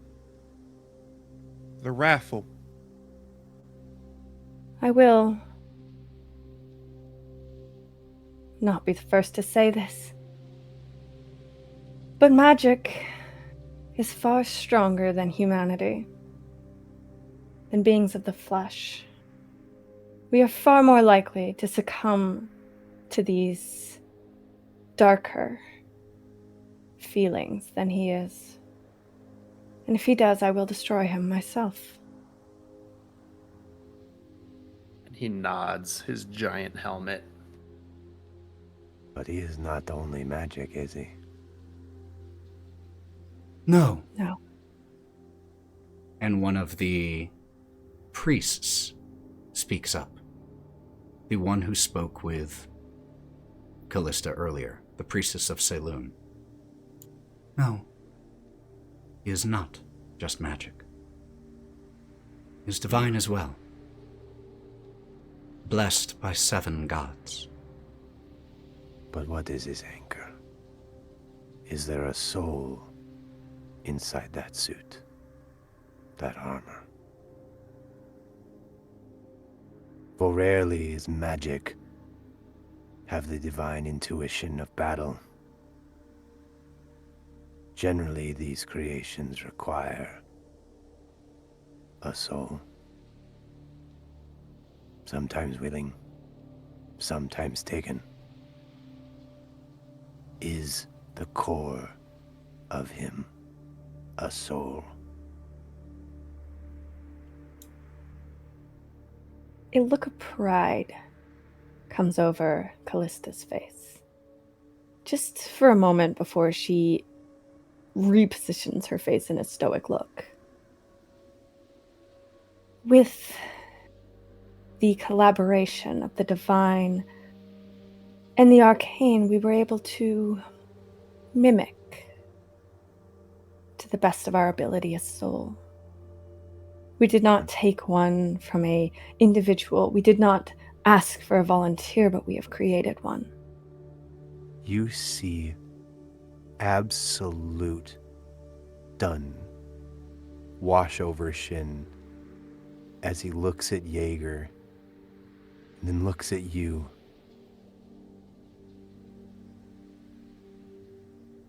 You have created a new being. A being that has never existed before.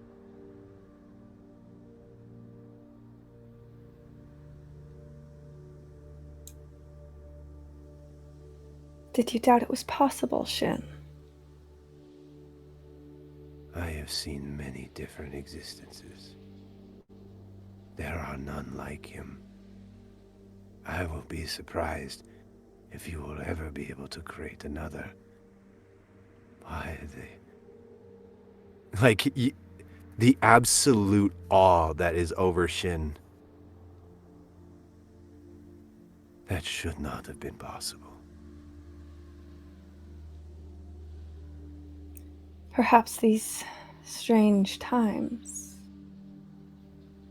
have aided in the impossible. In the miracle that Jaeger is. And if he is not a beacon of hope that we can fight whatever this is, I don't know what else could be.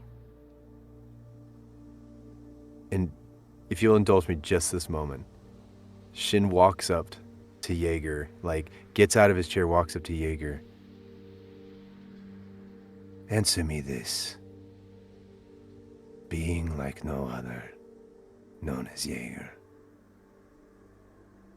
Do you exist?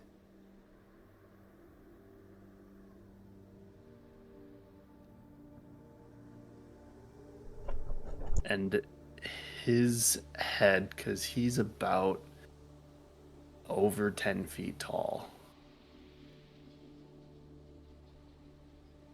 slowly tilts down towards you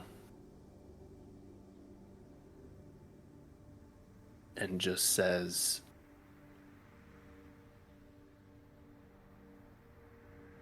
Kalista's will has been done, and gives you a nod. Incredible. And behind the masked helmet, where his glowing eyes are, one of them shuts out for a second and gives you a slight wink. This is an incredible feat. And he goes back to his chair and sits down. How many more of these nights do you have? Currently, Jaeger is the only one that is sentient-ish. The rest of them are still shells. And until we have completed our testing and our studying of Jaeger, we will not replicate this until we can guarantee that it is safe and reliable. You will need armies of these if the devils reach your realm. They are powerful.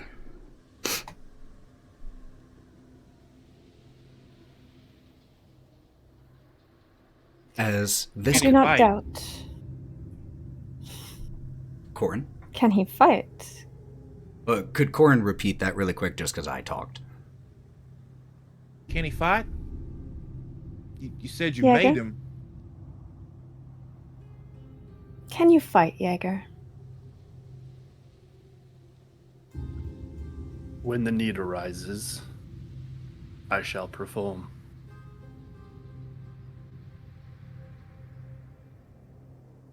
As this conversation is happening, I would love everyone, your choice, but let me know which you roll, insight or perception. As you're rolling, I want to let you know success ranges here. If you roll a 12 or above, you'll notice one thing. If you roll a 17 or above, you'll notice two things. If you roll a 23 or above, you will notice a lot of things. You said perception or insight? Yes. And just as you say what your number is, just let me know which you rolled. You want it rolled on Wherever. real or Wherever is okay. fine.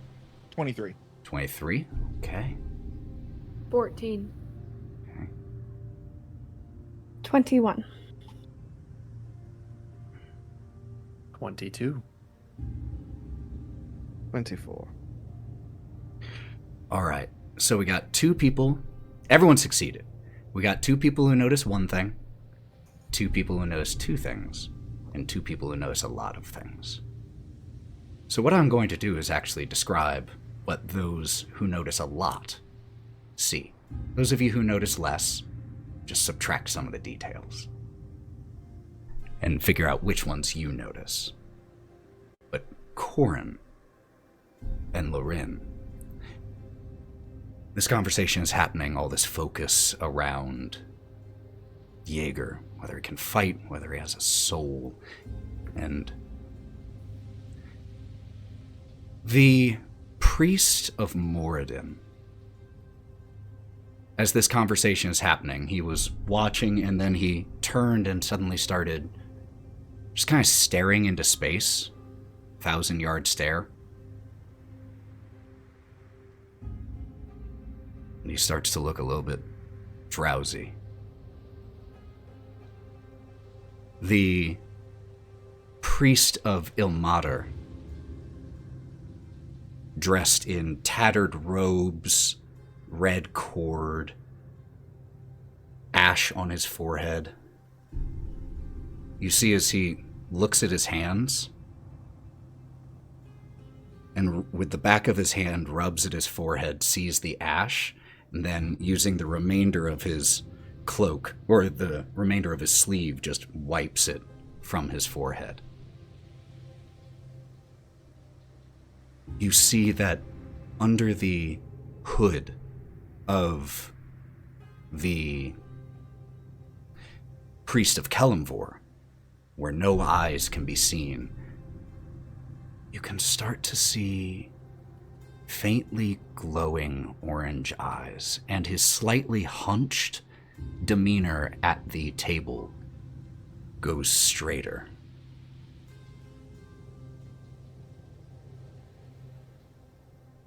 The priest of Bahamut, a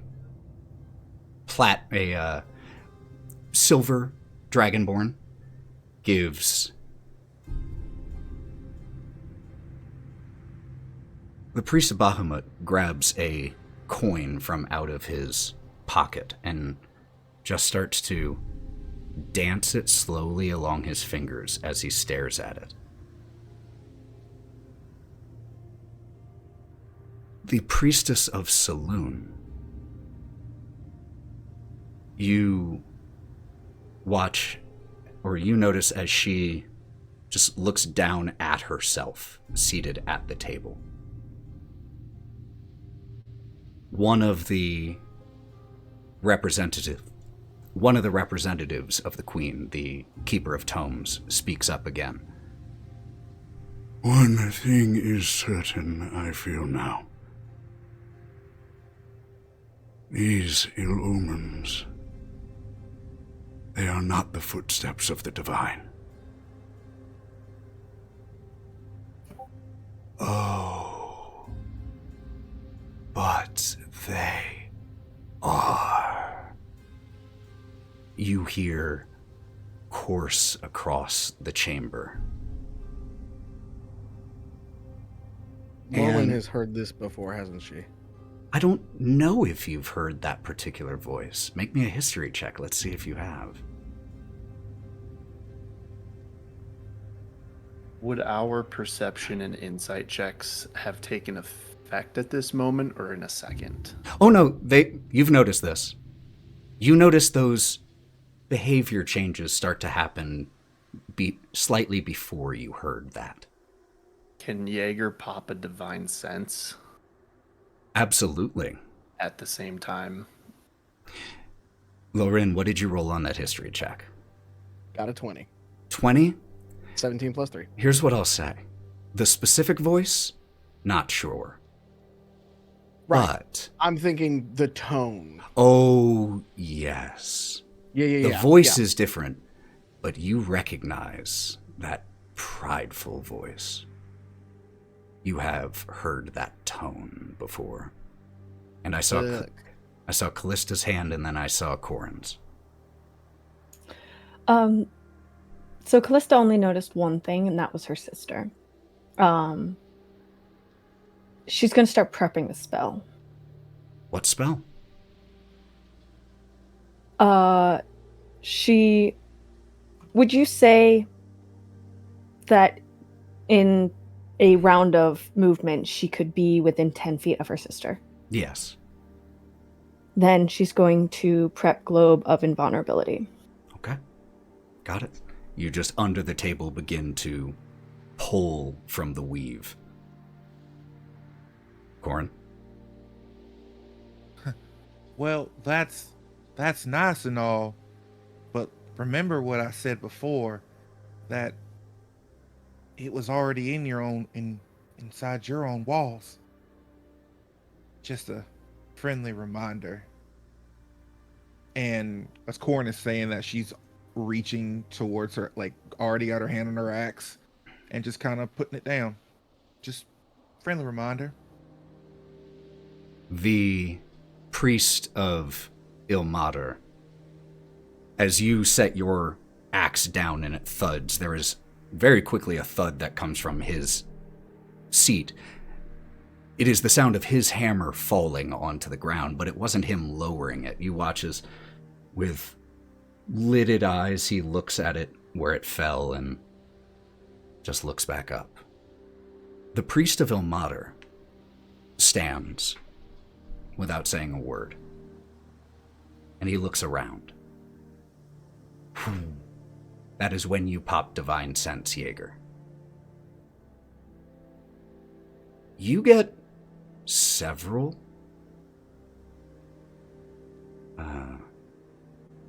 fiendish, infernal pings here. In fact, you get 8. 7 from the priests.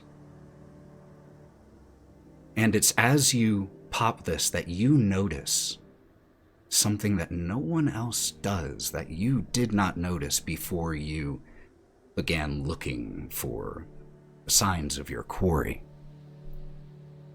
Floating above the head of each of the 7 priests, spectral, infernal crowns. The priest of Ilmater stands, like I said, and he walks over to a large mirror that is here on one of the walls and inspects himself. Repulsive, but a noted improvement. And he removes the cloth from his hands, grabs the red rope belt that keeps his robe on and unties it. And there in front of you all, you watch as he removes his tattered robes of Ilmater and stands bare in front of the mirror. And just looks at himself. He turns to face the table after this is done. 7 months were granted to you to prepare for our coming. 7 days remain to you now. I believe, Kalista, you said that you were watching your sister. Yes? You watch as she looks down at her own body, dressed in the shimmering robes of Saloon. And as she looks at herself, you watch her fingers trace the curves of her own breasts and run down her body until they are underneath the table. This body, this skin, these nerve endings, these desires that I see locked behind a moon-shaped door. All wasted, but no longer. I claim what was the Moon Maiden's as mine now. All 7 priests are behaving strangely at this moment. As the one standing bare, the priest of Yvvor, has spoken to you all, the priestess of Saloon, spoken more to herself. Do any of you do anything in this exact moment? Kalista. So, Kalista lets her prepared spell drop after hearing her sister talk that way. And she is going to stand on shaky legs, and she's just going to start incanting spell after spell. She's going to start with a hold person on her sister, and then she's going to follow it with a dispel magic, and she's going to try to hit this with everything she has in her arsenal to try to free her sister from whatever's clutching onto her. You begin to pull from the weave and try to stop your sister or her body, remove whatever force is inside her. You care for this one, don't you? Oh, wait. Let me look. Sisters. How delicious. And she stands. I will destroy you. I will destroy you. Would you? Would you destroy your sister in the process? I'm right here. Come get me. That's what I thought. She walks down the long table, and she stops in behind the keeper of the treasury, an orc with a well-cropped circle beard. She runs her hand on the back of his shoulders, and you watch as he had been watching all of this, and his eyes change. He stands from his seat where she is behind him, moves his chair aside. While he does, Saren, your sister, unbuttons the gown that she is wearing, looking right at you, opens, revealing her moon-pale flesh. The orc kneels in front of her as she puts her hand on the back of his head and presses his face between her legs while she stands.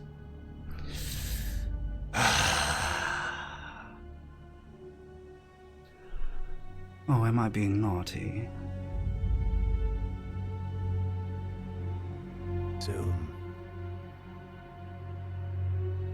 I assume the archdemon of lust. Then what does that make you? Archdemon of pride?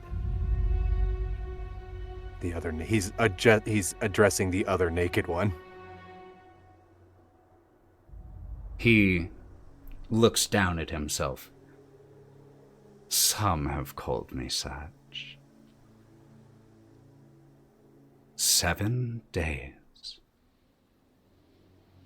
The priestess of Saloon, now inhabited. Serve. The choice presented to you all now.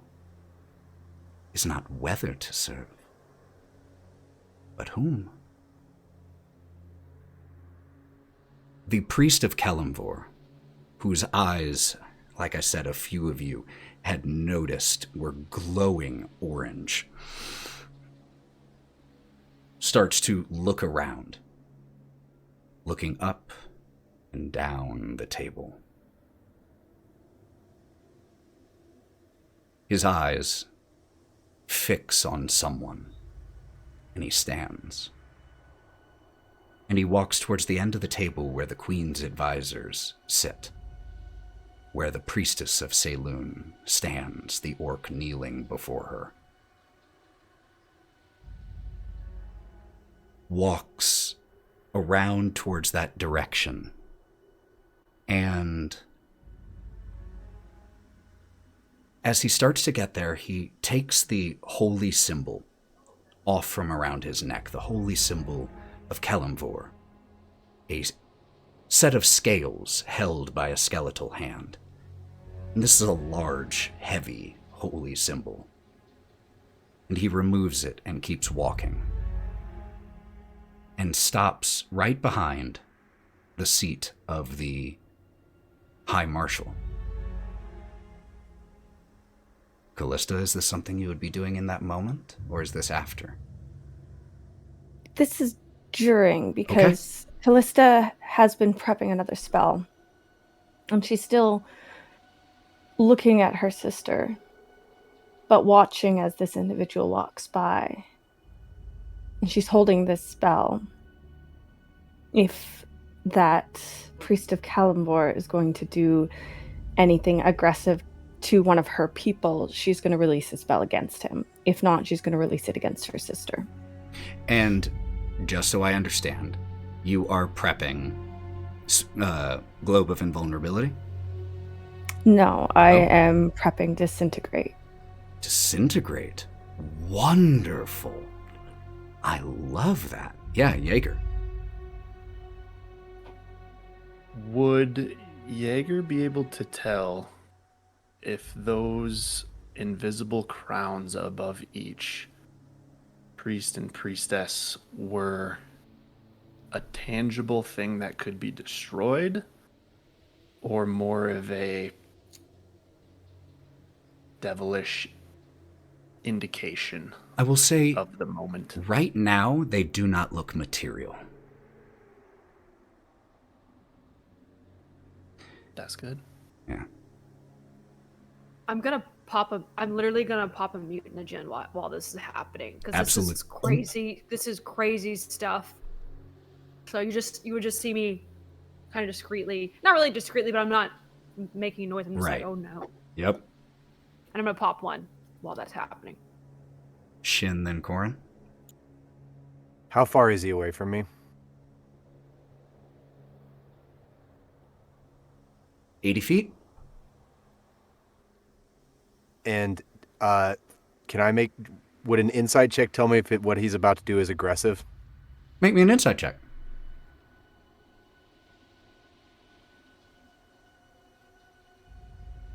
$22. Absolutely. There is, even though you can't see the face underneath, all you can see is those burning eyes. So my movement speed is 60. With Step of the Wind, that's 120 feet. As soon as he makes an aggressive move to whoever he's going to make it to, I'm actually going to be just as faster than wind right next to him, grabbing his arm. Okay. I need a contested check here. Because yes, you have speed, but this individual is already right there now. So you would have to make it there.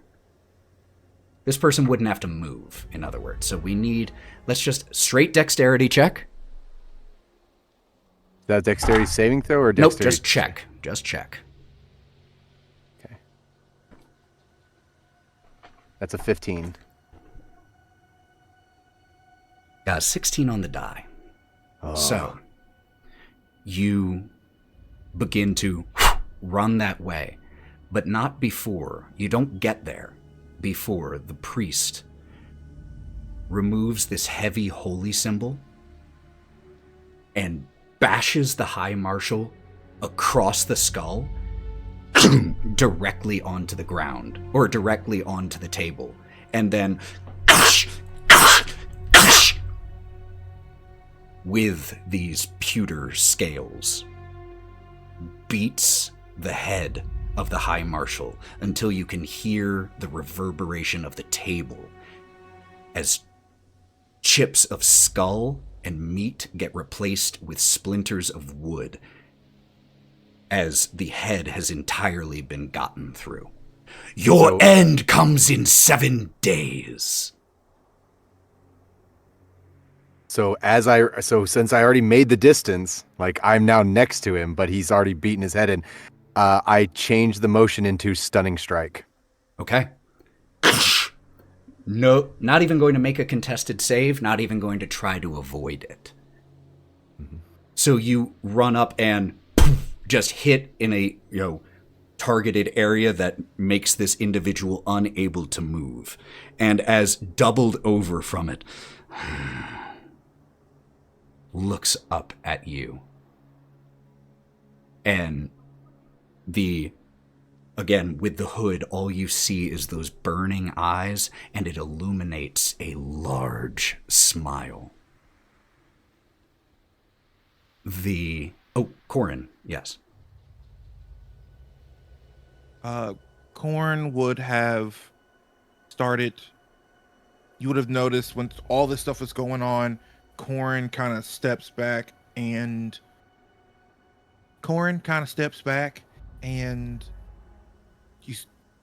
you see her start to grow, get bigger, because she's raging. And once she sees this guy get his head smashed in, she is going to throw her axe at that individual. Impacts right into the chest. As the axe is thrown, Kalista's going to release her disintegrate spell also towards that individual as he has enacted violence upon somebody. But as she does this, she's going to look over her shoulder. Jaeger, get the rest of them out of here. This is no place for innocents. The alignment. The naked priest of Kelemvor speaks while the axe is still being thrown, and as you cast Disintegrate, with the axe impacting and this figure underneath the robe being reduced to bone, falling dead to the ground. The alignment was not for our benefit, but for yours. Like a parent might knock on their child's door before entering as a courtesy. We are coming. We are already here. We have provided you with the signs and portents for you to prepare for our coming. To clear the playground, so to speak. Or at least to pick a team. Your best hope. And he steps to the head of the table, pulls the ornate, empty throne back, and sits down in it. Your best hope, truly your only hope of survival, is servitude. Perhaps you'll find shelter beneath the boot of your chosen master. As he's giving this monologue, Emperor Palpatine style, Lorwryn's just gonna light his ass up with lightning and walk on the table slowly towards him and keep the lightning going. And when she reaches over to him, she'll reach down and just look and say, "My beloved sends her regards. See you soon." You pump this body full of electricity. Shin? Shin's gonna step in front of the lightning. As And he's gonna Lorwryn he's gonna steps take on the hit. As Lorwryn Yeah. steps onto the table and begins to send this lightning forth, Shin, you jump and begin to take the impact.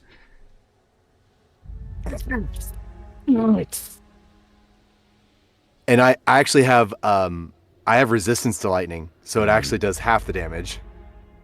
But and Shin, what are you all doing?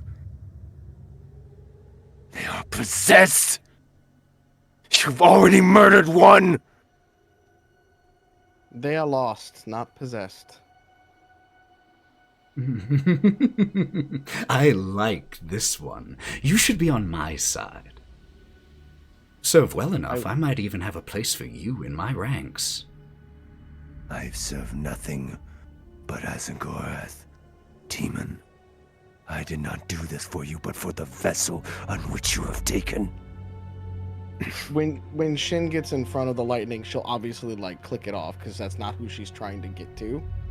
But she still will follow forward and say what she's been saying and things. But she'll put a hand on Shin's shoulder as she leans down. Because Shin's fairly tall, right? Mm-hmm. Yeah. Okay, so for her to bend down and things like that, it'll be like right at the right kind of thing.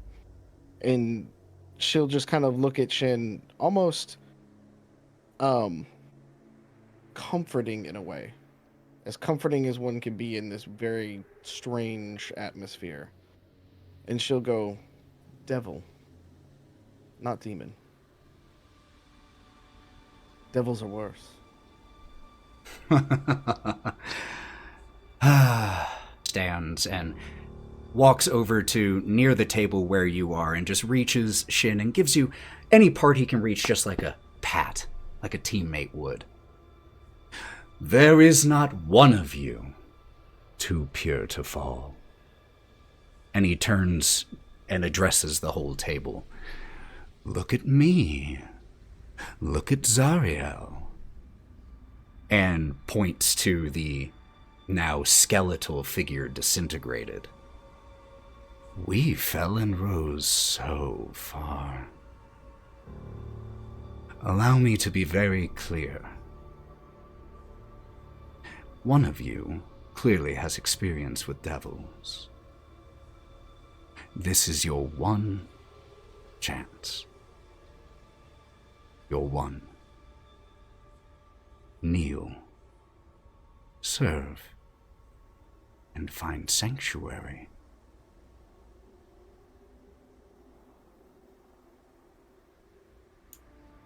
I would rather die than bend knee to the likes of you. You know,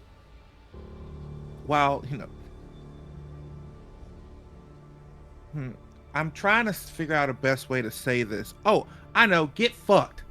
I'm not doing that. If you want to rumble. That's all I got to say. Do your little magic tricks, and because, God forbid, fucking magic users. You don't even have your real bodies. You're just hijacking regular people. Just spread your little word or use his microphones. Get fucked. You must not be so powerful if you can possess a human. So you can be contained in something that's so weak.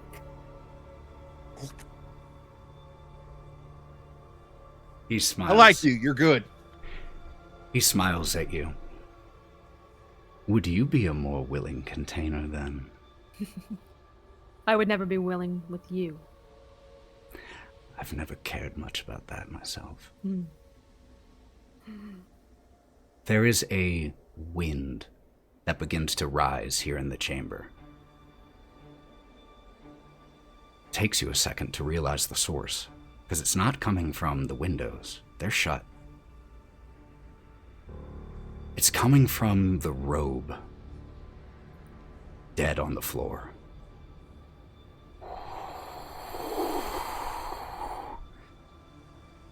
Oh dear, dear me.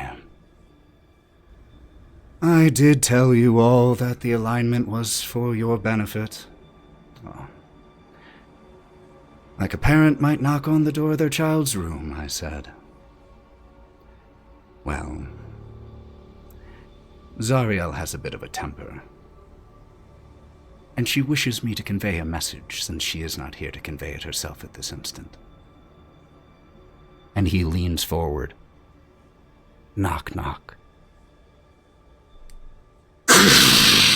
There is an enormous erupting sound from outside the windows.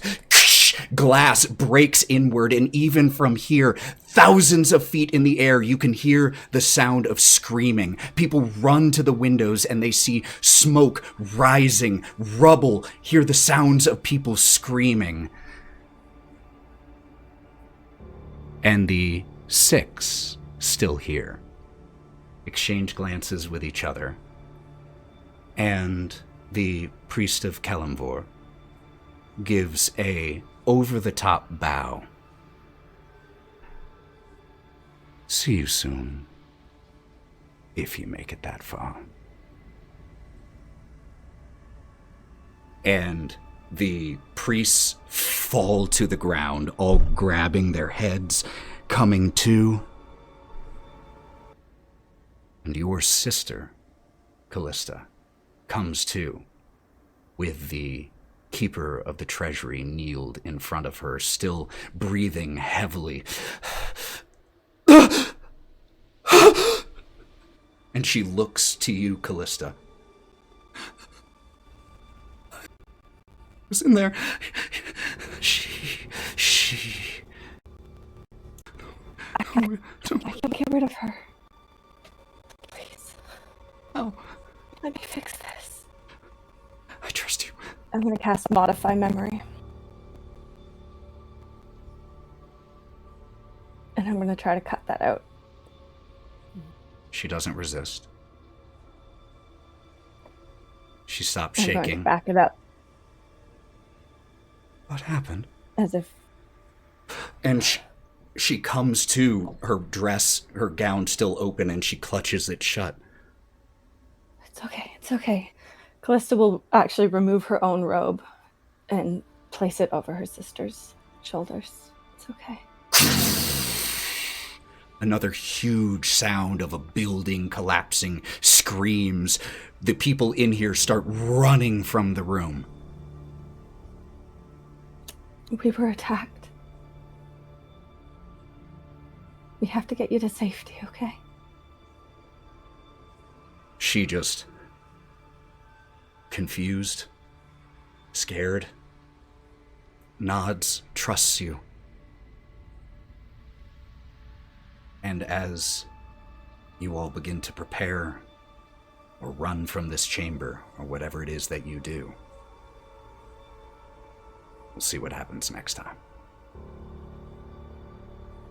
What a great piano note right there, right at that time. Hell yeah! Hell yeah! I have a keyboard right here. Yeah! Holy fuck! Great session, y'all. I mean, it was all right. It was okay. I'm not crying, you're crying. Pretty good. Fucking hell. Oh, Shin was about to yell at both y'all. Oh dear. Shin was about to get. Yeah, Shin was about to get into it with Kalista and Korrin. I'm going to. Bruh, I almost killed my sister. I almost sent a disintegrate ray at her. I'm gonna let y'all know.